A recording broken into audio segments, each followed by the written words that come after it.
Mga kababayan, dito sa One Philcom Channel of AFOCOM o Alliance of Filipino Overseas Community Indonesia, hangad namin ang magbigay ng mga pananaw, magbahagi ng karanasan at kaalaman lalo na sa pagkakataong naibigay sa amin na kunting lalim at lawak ng pangunawa mula nang kami ay naging overseas Filipino. Sana ang aming karanasan at kaalaman ay maging munting benchmark para sa ikabubuti ng ating bayan. Subaybayan ang aming susunod na pagbabahagi. Please like, share, and subscribe. Magandang gabi, magandang araw. Assalamualaikum. Greetings of goodwill sa inyong lahat. Ako po ay si Kuya Rudy, founder and chair of AFOCOM, Alliance of Filipino Overseas Community in Indonesia. Ako po ay 40 years ng residente ng Indonesia. Hangad namin na magbahagi ng aming karanasan at kaalaman dito sa Indonesia na marahil pwedeng maging benchmark o reference ng ating bayan sa Pilipinas. Mga kababayan, sa pagkakataong ito, nais kong i-compare and contrast ang kaso na nangyari sa karating bansang Indonesia na aking host country na halos kahawig sa kaso ni Pastor Apollo Kibuloy. Ako po ay nagnanais na pakinggan at sundan ninyo ang buong video presentation at kung ano ang likely lessons learned galing dito sa karating bansang Indonesia. Mga kababayan, gusto ko tumbukin ang aking pagbabahagi sa kaso na nangyari sa aking host country, ang Indonesia, na karatig bansa ng Pilipinas. Ang kasong ito ay paralel o halos parehas doon sa mga kaso na inakusa ng mga nag-claim na biktima ni Pastor Apollo Kibuloy. Ito yung magkaparehas. Sa Indonesia, ang krimen ay rape at ang mga biktima ay 13 ka mga estudyante age 14 to 20 sa isang Islamic boarding school na pag-ari ng isang ustadz, meaning a religious teacher or scholar, na ang pangalan ay may initial na HW. Kung ihambing natin kay Pastor Kibuloy na inakusahan ng rape against minor, sexual assault, and many more. Pero mag-focus tayo dito sa kaso ng rape and sexual assault upang ma-compare and contrast natin ang kaso sa Indonesia at ang kaso sa Pilipinas. Ang kaso sa Indonesia ay may influence ng isang religious teacher or scholar at ang mga biktima niya ay ang mga estudyante niyang mga young and teenage girls. Doon naman sa kay Pastor Apollo Kibuloy, it is alleged na mga member ng kingdom ang binimiktima niya.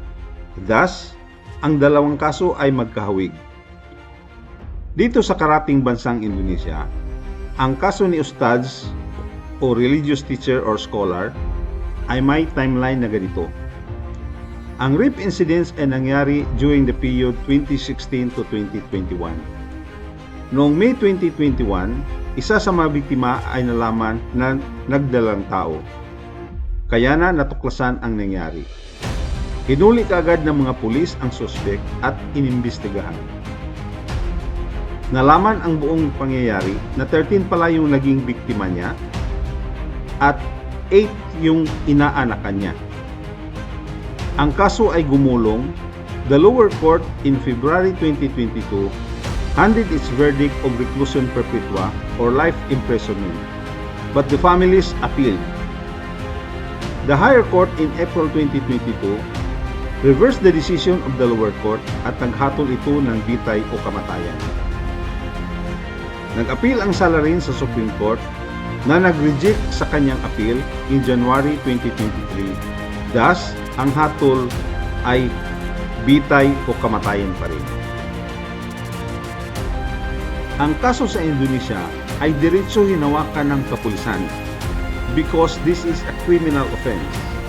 Hindi Senate or Parliament yung nag-imbestiga in the so-called in aid of legislation.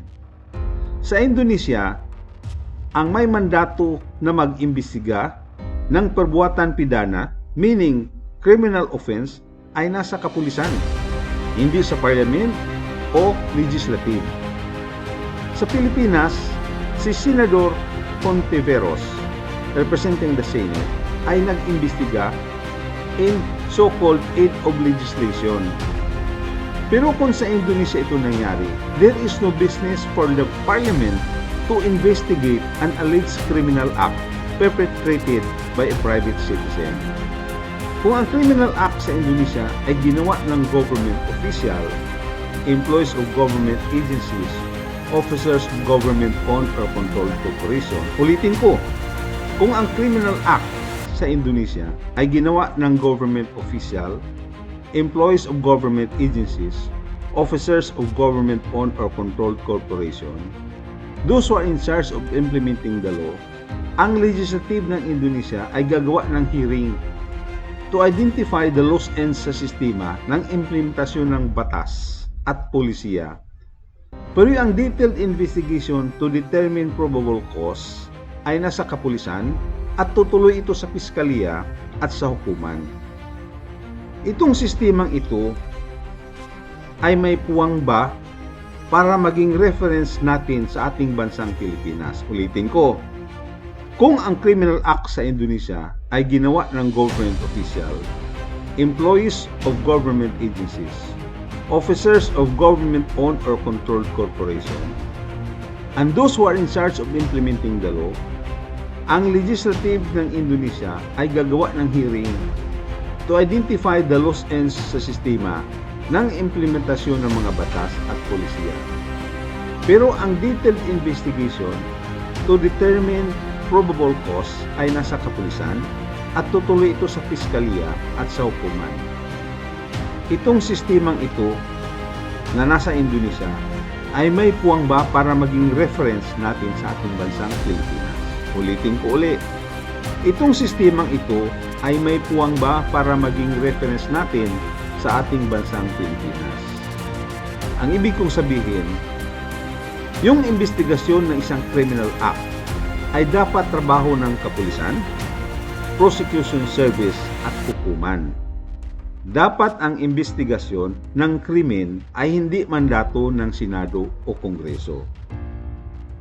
Ulitin ko, ang ibig kong sabihin, yung investigasyon ng isang criminal act ay dapat trabaho ng kapulisan, prosecution service at hukuman.